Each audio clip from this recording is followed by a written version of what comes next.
रुपये हमारे पास में हैं, रति राम यादव की तरफ से आए हैं, जो एक लहरा के रहने वाले हैं। रति राम यादव, इनकी तरफ से 200 रुपये आए हैं और 50 रुपये आए हैं सोवेंद्र यादव, नंगला बीच।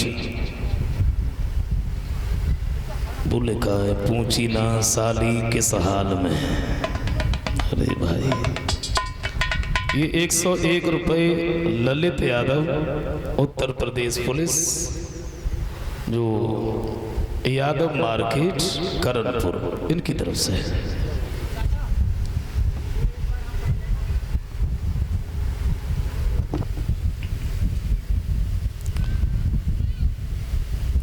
और ये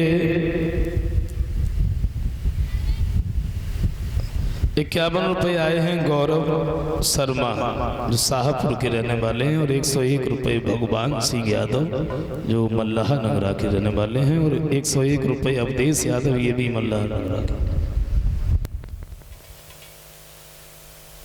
और ध्यान दें, जिन बहनों ने कलश भरे हैं वो उठ करके खड़ी हो जाएं।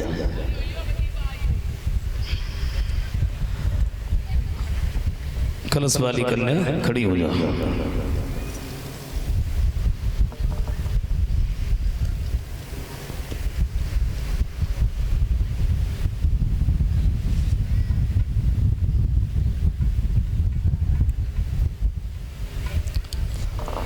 और हाँ, हमारे जो कथा मालिक जी की तरफ से एक कहना है सभी भाइयों से जो भी कथा श्रवण कर रहे हैं।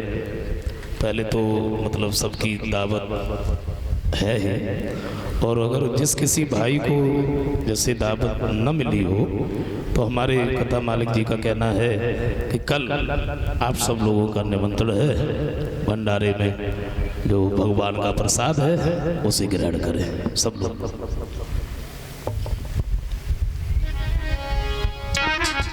एक लाइन का कीर्तन बोल लेते हैं छोटा सा। श्याम सुंदर ने जब चीर चुराए तो गोपियां कहती हैं,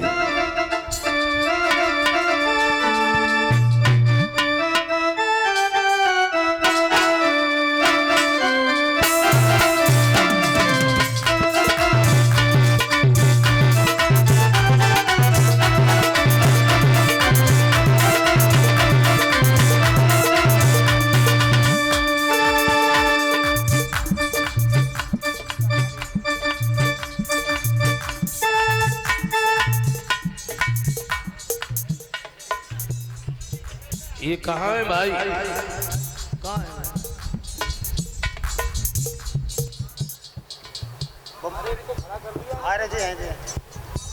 इधर आ जाओ, इधर सामने आ जाओ।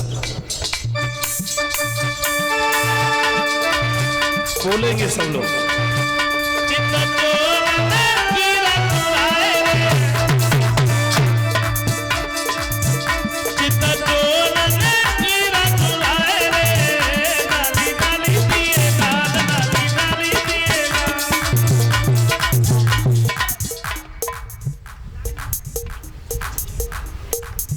अब तो जब मालूम पता कोई भेंट हो ही ना है बिल्कुल।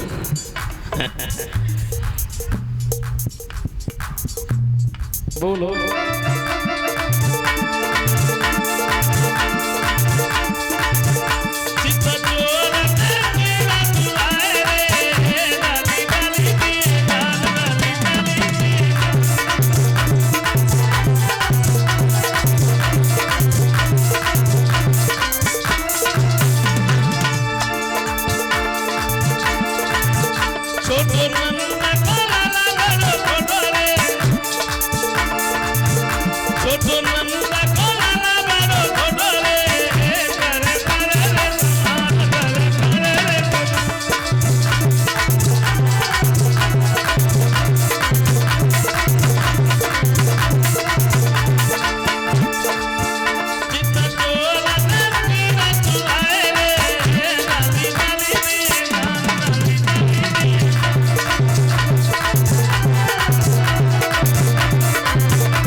सुखदेव जी समझाते हैं कि राजन, श्याम और सुदामा पढ़ते थे गुरु सांदीपन के आश्रम पर।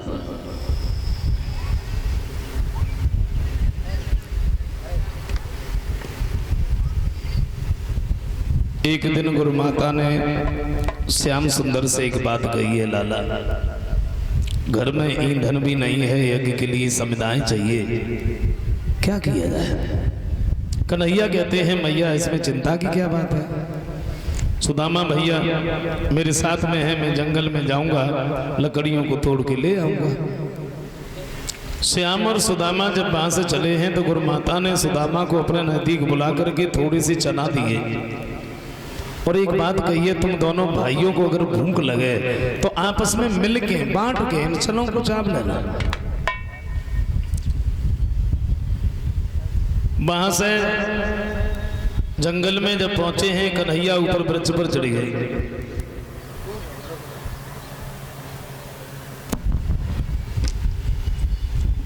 लकड़ियों को तोड़ने लगे, सुदामा एकत्रित करने लगे, लेकिन लकड़ी लाने में उन्हें मगर हो गई शाम, पानी भी पड़ने लगो लौट न पाए श्याम।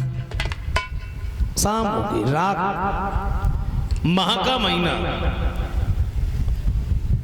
बड़ी तेजी से सर्दी तो वैसे भी थी, अब और सर्दी लगने लगी। क्या दशा बनी? ओह माघ मास की घोर रात और पानी पर पानी आता है,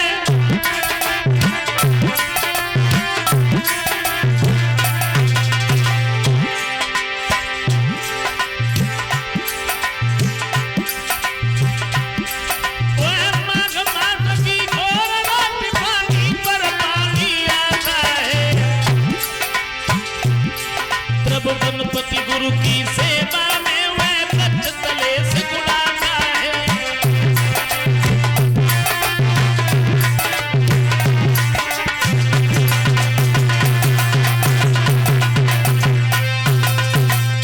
माह का महीना, बड़ी तेजी से सर्दी लग रही है, दोनों भाई उसी वृक्ष के नीचे बैठे हैं।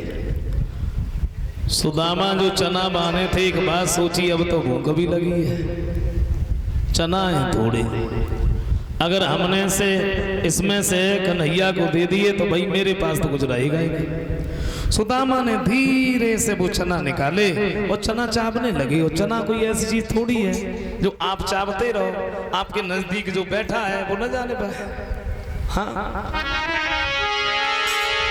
तो मोहन ने कट कट शब्द सुना और बोले भैया क्या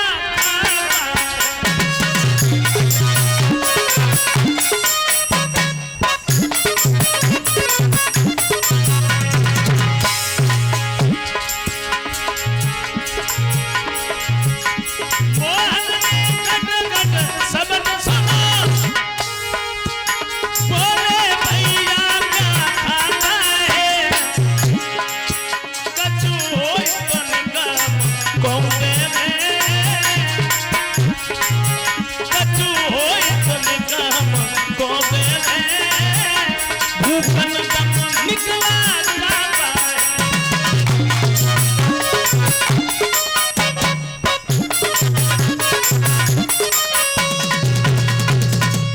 कन्हैया कहते हैं सुदामा भैया, जब से तुम आए हो तब से मैं आया हूं, भूख अगर तुम्हें लगी है तो भूख मुझे भी लगी है। और मुझे ऐसा क्यों लग रहा है तुम कुछ खा रहे हो तो थोड़ा मुझे भी दे दो। जरा से चनों के पीछे सुदामा झूठ बोली है। कैसी बातें करते हो श्याम, इतनी तेजी से सर्दी लग रही है, सर्दी की वजह से हमारे दांत बज रहे हैं और तुम्हें ऐसा लग रहा है मैं कुछ खा रहा हूं। कपटी बोला क्या रखा है, दांतों को शीत सताता है, इसीलिए खाने जैसा तुम्हें कट कट शब्द सुनाता है। तुम्हें ऐसा लग रहा है कि मैं कुछ खा रहा हूं। श्याम सुंदर समझ तो सारी बात गई, लेकिन कहा कुछ भी नहीं। बरसात जब थमी है तो कन्हैया और सुदामा लौट करके आया।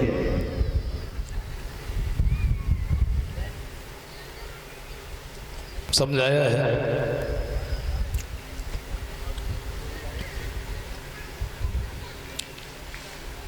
गुरुमाता ने पूछ लिया,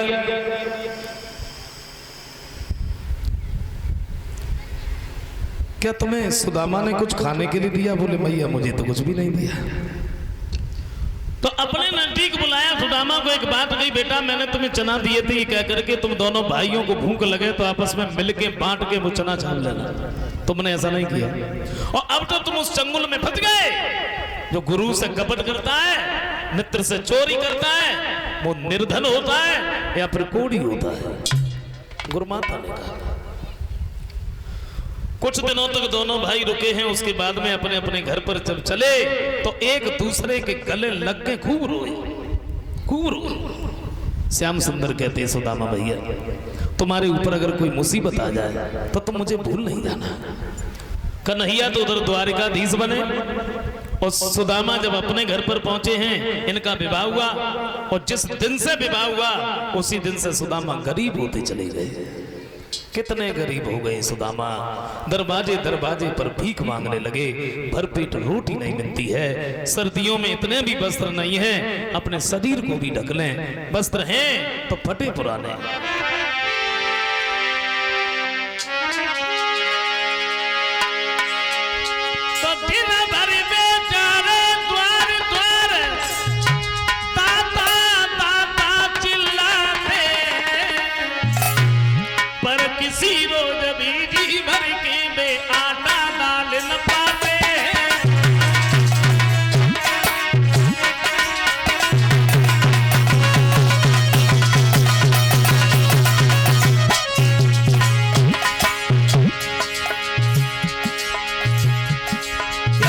बन गई सुदामा की, भरपेट भोजन नहीं मिलता।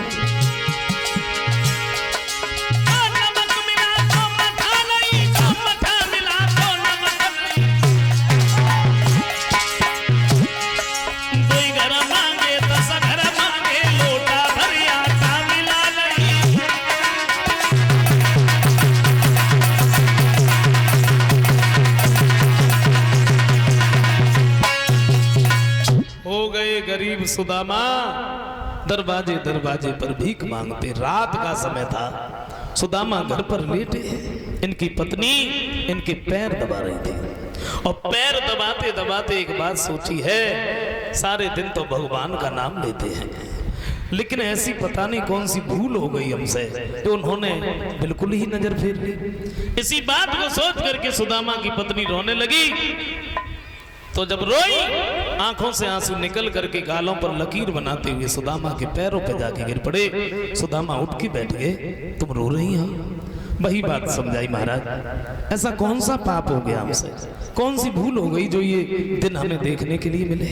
सुदामा को पुरानी बात याद आई, बोले भूल तुमसे नहीं, एक भूल हमसे हो गई। क्या? हाँ, श्याम सुंदर हमारे बचपन के मित्र हैं। पुरानी बात याद करके सुदामा बोले, हम गुरुकुल में जब पढ़े, श्याम मेरो सहपाठी है,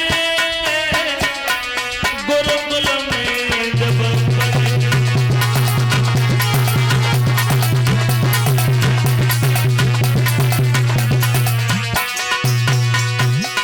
पुरानी बात याद करके बोले, एक दिन गए लेन लकड़ी, गुरु मैया ने चना मोटे नी चली ढुरले, प्यारी अकेले चाविले। मोहन ने पूछी का खाए रहो, मैंने उलटे जवाब गाई पापत मेरी प्यारी दीन गरीब भय। अब आएगा बुढ़ापो, मैंने हाथ में पकड़ी लाठी है, गुरुकुल में जब पढ़े, हम गुरुकुल में जब पढ़े श्याम मेरो मैं पाती है गुरुकुल में जब पढ़े।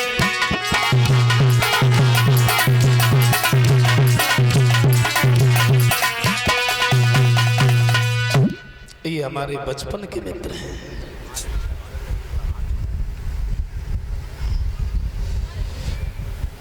सुदामा की पत्नी कहती है महाराज आपने हमें अभी तक नहीं बताया। ये आपके बचपन के मित्र हैं।